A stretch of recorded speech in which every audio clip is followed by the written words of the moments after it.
तुम्ही प्रत्येकाने आता आपण एक पेड़ माके नाम असं केलं, झाड लावलं बरोबर त्या उपक्रमाचा. तुम्ही फोटो पाठवला एक मला तुमच्या मम्मी सोबत झाड लावताना पाठवला ना. मग आता ते झाड तुम्ही लावलं बरोबर, त्याला तुम्ही दररोज पाणी घालणार, कधीतरी खत घालणार, म्हणजे तुम्ही त्या झाडाला उपयोगी पडले का नाही, कामात आले, उपयोगात पडले. तसंच मग ते झाड हळूहळू आंब्याचं झाड मोठं होणार आणि मग तेच आंब्याचं झाड ज्यावेळेस मोठं होणार तेव्हा त्याला ज्यावेळेस काकड्या लागतील बरोबर ना, आंब्याच्या झाडाला त्या काकड्या लागतील ना, आंबे लागणार. आंबे लागणार. तुमचं लक्ष नाही याचा अर्थ तिचं लक्ष तिच्यासाठी टाळ्या वाजवा. आणि मग त्या आंब्याच्या झाडाला आंबे लागणार आणि ते आंबे सगळेच खाणार. म्हणजे आता काय झालं, झाडाचा आपल्याला उपयोग झाला. कळतंय का तुला? आधी काय झालं, तुम्ही झाड लावलं, त्याला पाणी घातलं, त्याला मोठं केलं, हा तुमचा झाडाला उपयोग झाला. आणि ते झाड मोठं होणार, मग ते सगळ्यांना सावली देणार, फळं देणार, लाकूड देणार बरोबर ना. हा झाडाचा आपल्याला उपयोग झाला. म्हणजे सगळे सजीव काय करतात, एकमेकाला उपयोगात पडतात. आता बघा मला एक सांगा, कोंबडी पाहिजे प्रत्येकाने? कोंबडी आणि कोंबडीचं पुल्लिंगी काय ना,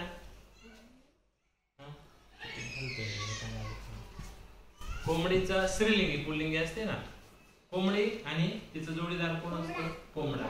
स्त्रीलिंगी पुल्लिंगी. हा मला सांगा, मी एक कोड सांगतो तुम्हाला. एक अशी विहीर आहे, त्या विहिरीवर एक लाकूड आहे असं, आणि त्या लाकडाच्या बरोबर मध्यभागी एक कोंबडा बसलाय. तो अंड देणार तर ते कुठे पडणार, विहिरीमध्ये. परत एकदा सांगतो, एक विहीर आहे, त्याच्यावर एक आडवं असं लाकूड ठेवलंय आणि त्याच्या बरोबर मध्यभागी एक कोंबडा बसलाय. तो अंड देणार तर ते कुठे पडणार, तुमचं लक्ष आहे, टाळ्या वाजवा. कोंबडा अंड देतो का? कधी म्हणली कोंबडा विहिरीत अंड देणार नाही.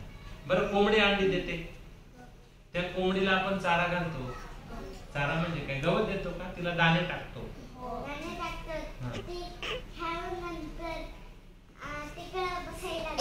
बरोबर. त्याच्यानंतर मग तिला दाणे टिकते, अशी गल्लीत पण जाते ती. आता आपण खेड्यात आहे म्हणून आपल्याला इथं कोंबडे बघायला भेटतात. शहरामध्ये कोंबड्या कुठं बघायला जाणार तुम्ही, सगळे नुसते माणसंच माणसं, गाड्या, मोठमोठ्या इमारती. पण आपण खेड्यात राहतो म्हणून आपल्याला सगळं निसर्ग छान बघायला भेटतं. एवढी छान हिरवी झाडं, एवढी सुंदर स्वच्छ हवा शहरात भेटत नाही. प्रदूषण होतं ना. कोण करतं रे प्रदूषण? प्रदूषण कोण करतं? त्याला जास्त जबाबदार कोण आहे प्रदूषण करायला? करा विचार. धूर होतो, धूळ होते बरोबर ना, कचरा होतो, पाणी खराब करतात.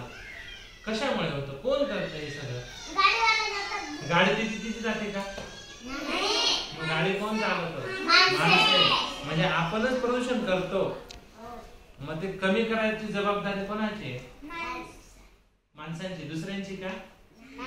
आपली सगळ्यांचीच आहे, सगळ्यांचीच. समजलं? म्हणजे जर प्रदूषण कमी केलं तर झाडं सुद्धा चांगले राहतील, पाणी स्वच्छ राहील बरोबर ना. कमी झाडं राहिले तुम्ही जास्त प्रदूषण केलं तर ते झाडं किती हवा शुद्ध करतील, ते पण थकून जातील ना. ते सजीव आहेत ना, झाडं सजीव आहेत ना.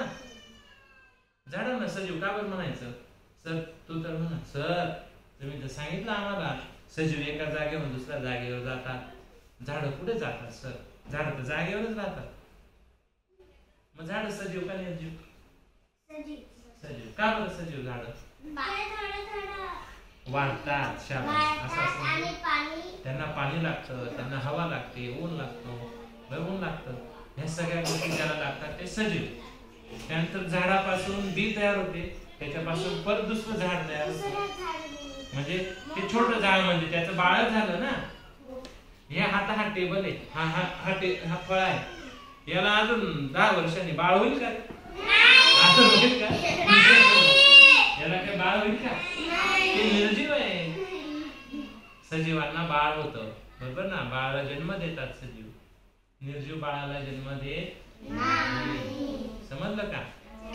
असा एक प्राणी आहे, मला एक सांगायला, प्राणी आहे बरं का, प्राणी की तो उडतो, पक्षी नाही येतो, प्राणी तरी उडतो. सांगा काय वाजवायच्यासाठी वटवाघूळ सांगायचं. वटवाघूळ पाहिजे तुम्ही? कोणत्या रंगाचं असतं? काळ्या रंगाचं. बघा वटवाघूळ झाडाला, तुम्ही पक्षी बसलेले पाहिले असतात, कसं लटकतं ते? पायवर असतात, पायवर असतात त्याचे लटकलेलं. कळलं का? पायवर लटकलेले असतात. म्हणजे तुम्ही बघतात बरं का, आपल्या अवतीभोवती एवढ्या सगळ्या गोष्टी आहेत निसर्गाच्या. तू वाघ पाहिलाय? कुठं पाहिलाय? जंगलात. तुमच्या शेताजवळ आता असं पिक्चर मध्ये पाहिलंय, टीव्ही मध्ये? कोणी खरा वाघ पाहिलाय? कुठं पाहिलं?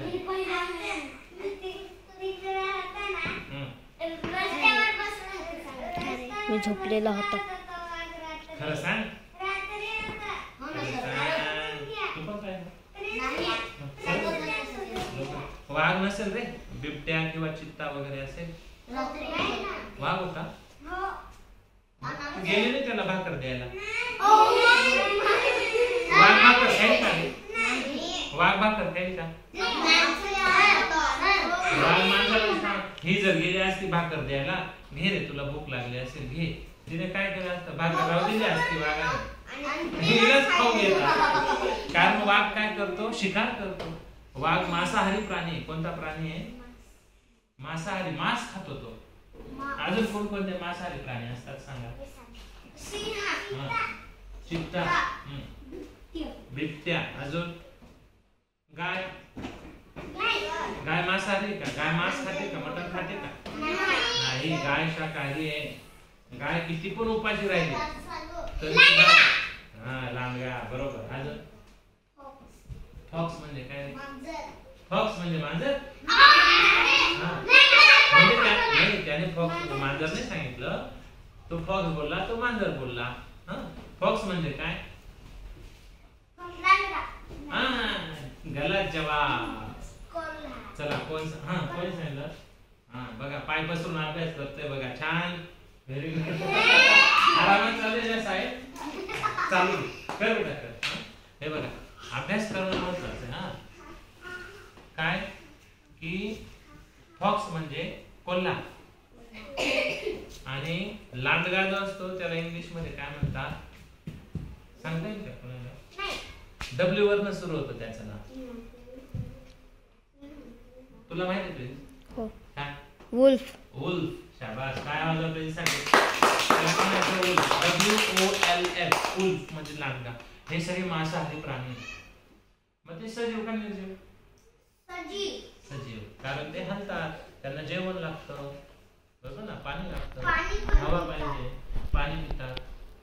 कळलं का? मग आता हे झाड तिथं चित्र दिसतंय बघा, हे कशाचं चित्र आहे? कापसाचं चित्र आहे. त्याचा काय उपयोग होतो? कापसाचा काय उपयोग होतो? म्हणजे औषधाबरोबर जेव्हा आपण काही जखम झाली, तुला जखम झाली बघ इथं असं हे लावलेलं आहे ना, ते धागे सगळे कापसापासून. आपण जे हे कपडे घातलेले प्रत्येकाने हे कापसापासून बनतात. म्हणजे झाड आपल्याला उपयोगी पडले का नाही? आणि ते कापसाचं झाड कोणी लावलेलं असतं? शेतकरी लावतात. तुमच्या शेतांमध्ये आहे, आपण सगळे शेतकऱ्याचे मुलं आहोत, बरोबर ना? इथं पण आहे ना, इथं पण होते ना कापसाचे झाड. हे बघा हे राहतात ना, हे फुलं कापसाचे, त्यांना असं कापूस अडकले राहतो, त्याला काय म्हणतात? कापसाची बोंड म्हणतात. काय म्हणतात? कापसाची बोंड.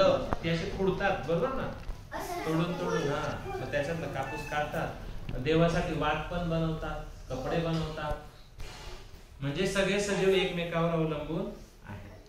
आता इथं हा कोणता प्राणी हे तुम्हाला माहित असेल? मेंढी आहे ती, बकरी नाही, मेंढी आहे. मेंढी. आता तिच्या अंगावरती काय लटकले नाही बघा, ते असं ते झाड माहिती का? असं काय होतं माहितीये का? हो हो हो हो बा, त्या मेंढींना किंवा तुम्ही शेतात गेले तर आपल्या कपड्यांना सुद्धा लटकून जातं.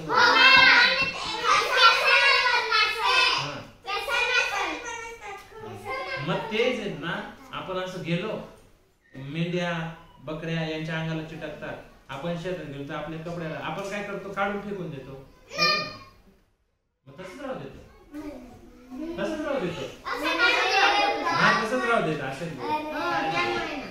बघा मग ऐका, म्हणजे काय करतो मग ते आपण फेकल्यावर किंवा प्राण्यांचं जे केसांचं पडतात लागलेले, मग तिथेच ते झाड उठतं. म्हणजे ते बी असते ना ती, हे जे असतं ना लटकलेलं, आपल्या गावठी भाषेमध्ये ना त्याला लेपडं म्हणतात बरं का. काय म्हणतात, लेपडं माहितीये का तुमच्या इथं? काय म्हणतात आपल्या आदिवासी भाषेत लेपडं म्हणतात ना, बरोबर ना. असं काढून असं मारतात पण ते चिटकतं ते अंगाला, बरोबर ना. मग ती काय असते बी, ते जिथं पडतं ना तिथं झाड उगवतं. जोमयो का, जोमयो ना. म्हणजे तो शब्द मला तुम्ही नवीन शिकवला. धन्यवाद धन्यवाद धन्यवाद. बघा आता इथपर्यंत धडा कळला. आपल्या आजूबाजूला काही सजीव आहे, काही निर्जीव आहे, आणि सगळ्यांचा सजीवांचा एकमेकांना उपयोग होतो, बरोबर. गाय माणसाला दूध देते, माणूस गायसाठी चारा आणून देतो, बरोबर ना. उपयोग होतो. इथपर्यंत कळला धडा, थोडं थोडस. आता मी ना काही शब्द सांगेन, तुम्ही लगेच सांगायचं सजीव की निर्जीव, एकेकाला विचारायचं. रेडी? इथून स्टार्ट करू का, इकडून? इकडून चल, तू सांग. सजीव का निर्जीव ते सांगायचं. गाय जोरात सांगायचं. बैल, बैल